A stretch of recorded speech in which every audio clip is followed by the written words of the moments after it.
how have you seen these players just adapt to this new system that they're being thrown at? Yeah, they're working really hard. It's taken them some time. Again, everything that we do is a little bit different. They have to unlearn a lot of things that they spent 18, 20 years learning. So it's taken some time. They're going at it hard. We're still trying to fix a lot of things, watching film, coaching in practice. But I mean, they see it, they see the vision, they want to do it, so they're getting better every day. Is there anyone who stood out at the point guard position just in terms of someone who's gotten a handle of, what you want and being able to run it on the floor? Yeah, I think our leaders right now are Samara Spencer and Talasia Cooper. They're doing a really good job of pushing the ball the pace that we want to. And our point guard spot is a very, very hard spot to play for me, but it's probably our most important spot because it sets the pace. How different are the practices now compared to when you first started kind of getting them implemented into the system? We didn't really give them a lot of time to ease into it. We kind of just dropped them into a boiling pot, if you will. And so we're going longer now because we're in longer hours. We have more stuff in, but for the most part, they've been going hard since they got here.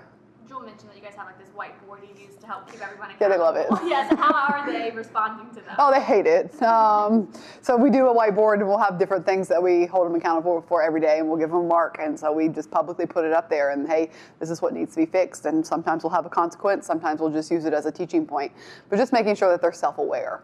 Because sometimes as a player, you make the same mistake 4 or 5 times and you don't really realize it over a 2-hour practice. But when you have to see it and you compare it to everyone else, then you do kind of realize it's something that needs to be fixed. And so it's not a player favorite. No, but how does it translate itself onto the court to kind of minimize those repeated mistakes? Yeah, we're trying to get ahead of it. We're trying to get ahead of mistakes now, things that just are reoccurring in practice, little things like not boxing out or turning the ball over or not having the right person call back that are going to translate to points in a game. We're trying to get ahead of it in practice so that we don't do that once games start. Is that something you've done at previous stops? Or is that... We've always done it, and they've always hated it, and so we'll get creative with it sometimes. If you complain about the whiteboard, we'll give you a tally. We just make it our own. Who are some of the players that have stepped up to kind of be self-accountable with that whiteboard, maybe some leaders? I think they all, for the most part, embrace it, but every now and then, they'll see themselves get a tally, and they're just funny with it, and it's hard not to laugh. Like, I'm Ruby. That's me. I didn't do that. And so they have their moments where they just make fun of it and make light. And I think that's one thing that's really special about this team is we practice so hard and we run so much, but they are still able to laugh and have fun in the midst of that while competing, which I think is really rare. You mentioned Talasia Cooper already. Just what have you seen from her over the summer and the fall, and just what kind of role and impact can you envision her having on this team? Yeah, she's a heck of a player. She's only continuing to get better and better. I think the last 2 weeks have by far been her best 2 weeks, where she's playing at a different gear. She's more aggressive. She's getting to her spots when she wants to. And so I'm hoping things are starting to click for her, and she really just continues to get better and better. How about Boyd in that freshman class? Yeah, so she's getting significantly better too. Still a lot of things we want to clean up, but she's going to be able to help us in a lot of ways. She is maybe one of our best at understanding the pressing and being able to make those rotations and see how we want it, be more aggressive on the front end as opposed to the back end. And so she creates a lot of offense from our defense. I know you had a couple forwards on your national championship team that were 6'2", but having players like Jill and Z, just what's that been like for you as a coach, trying to mix that in and make the most out of what they bring with their length and size and within your system? If we said we had anyone 6'2", we lied. I'll tell you that. I think our post players were 5'10", so it's been very, very different to be able to do that. And just, I have to remember to be patient with them, that they're really put in an uncomfortable position because we're playing them out. And so we're not really letting them bang in the post like they've done their whole lives. And I think they like it. I think they embrace it. But there's a lot of times where I think we're playing them as guards. And so they're getting tested more so than everyone. They have to make the same sprint times as guards.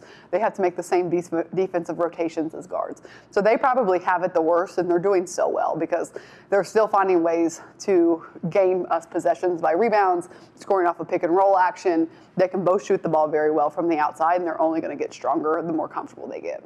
Julian in particular, how have you seen her kind of adapt to some of those guard things? Because she came into Tennessee with a lot of guard skills. Yeah, so she definitely did, and I didn't know that because the only thing I had was film. And so then we put her through our first workout, which was full court ball handling with cones, shooting threes, one-on-one from the three-point line. I'm like, holy smokes, she is great. She's built for this system, and she really is.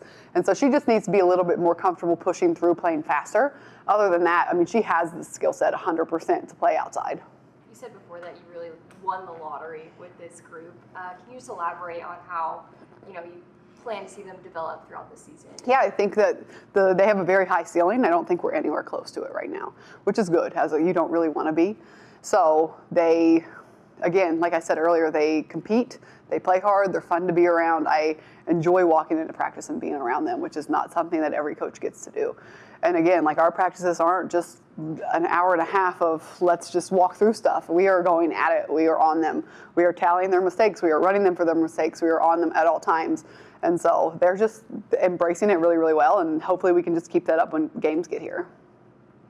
What do you like about the balance you have on the wing? You have, some really talented three-point shooters, but you also have some guards who can really get downhill from that position. Just have they given you the balance that you're looking for out there on the wing? Yeah, we're getting better. I think for a long time we were struggling hitting shots at speed. We're getting to the point where Tess and Jewel and Ace, so they're knocking down shots quickly.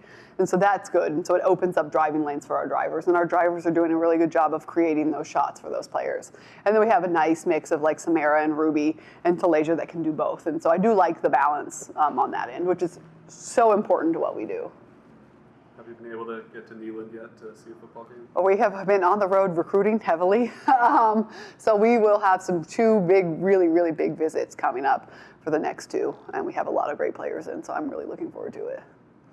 What's it look like on the defensive end? Just, I'm sure you had players or have players on this roster that maybe aren't as comfortable in a press, and none of them have played in a press like yours at that pace. Just how do you, on an individual level, kind of try to bring players along on the defense? Yeah, so I mean, we're watching film. I'll watch film with players before practice every day. We'll watch it as a group, so we'll really teach it individually and as a whole. And then we'll have days in practice. I don't really like these days in practice. I like to let players play through things, but where we stop it every single time you're wrong. Stop, go again, stop, go again. So they're at the point now where they know what they're doing wrong. They just have to fix it in real time.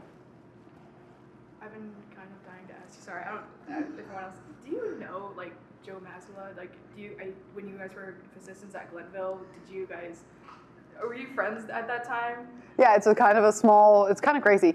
We were both assistant coaches, I think, for that brief window, the same time, the same year. I'm good friends with his wife. I went to college with his wife, and so small world on that end. So it's a kind of interesting that we both came out of the same tiny town, population 1,400.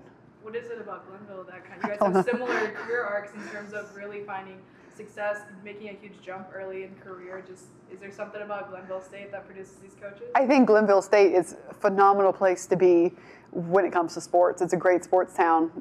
You can fall in love with sports there. You have a great fan base, great facilities. And so I think a lot of people will be young, and we both were young when we first started. I think it was probably both our first coaching jobs. And you can get burnt out and you can go to the wrong place and realize this is not what you want. Well, Glenville is a place where you go and you fall in love with the sport, and you can see just such a bright future for yourself because people really treat you, kind of like here, where people really treat you like, oh, you're a big deal because you're part of a sports program. Justin got hired by the men's side of things. What are his probably impressions of Rick Barnes? He loves Rick Barnes.